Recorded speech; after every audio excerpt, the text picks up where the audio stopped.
ให้ญาติถ่ายรูปได้เพิ่มว่าอาจจะพรไปบรูก็ไปแบ่งสวรรค์เพลเป็นแห่ทางคณะพระป่าจากสุรินทร์ที่เป็นราชการไทย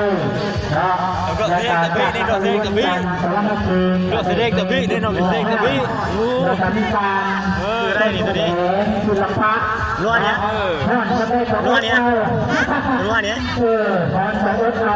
หน่วยยังหน่วยประคำหน่วยยังหน่วยประคำบอกหน่วยประคำประคำไหนเรียนฮะหมากนะบางร้านอันไปร้านหมาโอ้กล่องร้านโอ้กล่องร้านพักเที่ยงเลยยังเที่ยงหมดแหละนี่ยอดน้อยแล้วนี่มานี่เป็นอย่างกันออกมาพูดอีกย่าสุกุศลาวสุกุศลาวลงช่วยบรูกันบรูมันเอาบรูแกด้วยแล้วบ่จะด้วยง่ายได้จะด้วยไม่เบี้ยจะด้วยโอ้เต็มเลยนี่โอ้นี่ทำ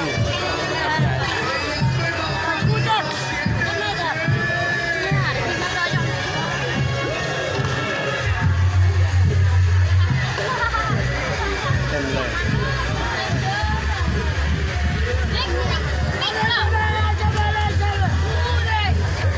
เป็นงานแสดงของเยาวชนเผ่าบรูคุยบรูเขาก็แต่งกายกันแบบนี้แหละงานยมดูเอาด้วยนี่เยาวชนคุยบรูซึ่งเป็นชาวลาวบนลาวเทิงก็เรียกว่าลาวเทิงขึ้นเมืองการแสดงตั้งหน้าไร้ตาอันนี้ครับเวลาของพวกเรา12 เริ่ม12 นาทีที่ว่ามีการชี้นิ้วชี้เป้ด้วยมีการแสดงกองจะให้ออกไปแห่ก็แต่งเนาะมีการแสดงทุกช่วงแต่งผู้ใหญ่ก็แต่งเนี่ยคนโตมาดูเล่นเขาเล่นอะไรเล่นชุดกรรมเนาะจะออกไปแห่มันมีหลายชุดกรรมคนแบบนั้นจ้ะเอาว่าที่ไหนคนแน่คนใกล้เฮามาดูมาโปรโมทล่าบ้านโพใจนาทีที่เรามี2 เงิน 2 กำสามารถทันทีคือมาทางกรรมการมีการเล่นมีการยุบยอดพวกเอาแน่ว่าจะแจ้งได้ไปจะนำคำเพื่อประมรสระดอไม่ได้จะกราบอาจารย์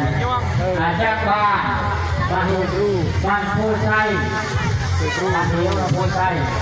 สาวจองด้วยผู้สติน้องรถไล่จองจากโพชัย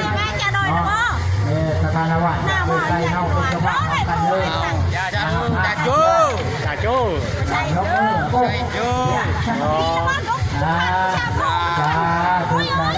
ถูกเขาตัวพอในสกาล่าไม่มองไปบลูสั่งมาทำการปืนบุญคอยพัฒนาสั่งนำตู้บุกปัญญาคอยเราถูกสั่งสร้างบ้านคืนบ้านขอที่บ้านได้สนใจคือว่าปรารถนาที่ใดขอได้ที่นั่นจงดังระวังหรือว่าเพื่อนไม่สั่งอย่าคิดมาต่อที่ต้องงดเป็นช่องคนไทยเพราะจิตใจได้รื่นดีไปมือในช้อ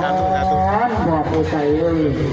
ให้ดีมีแห้งเป็นโฮโบห้องใส่เกดุในบ้านเด้อเกด่านเกเรื่องความเจ็บจะได้ความใจอย่างนี้นี่เรียนรู้วันนั้นพูดตัดละไปต่อข่าวสาธุ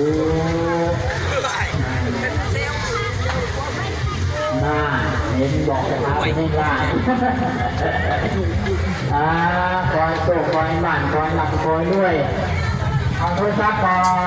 หาผู้ใดโทรศัพท์เบ็ดเบิดมาจ้าเลยเว้ย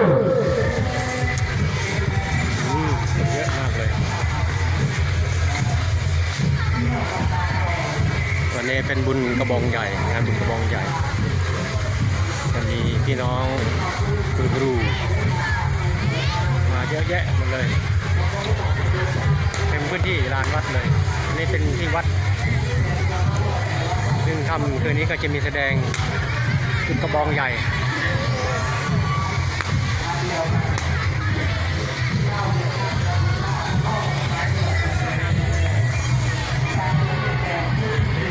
คนแน่นหมดเลย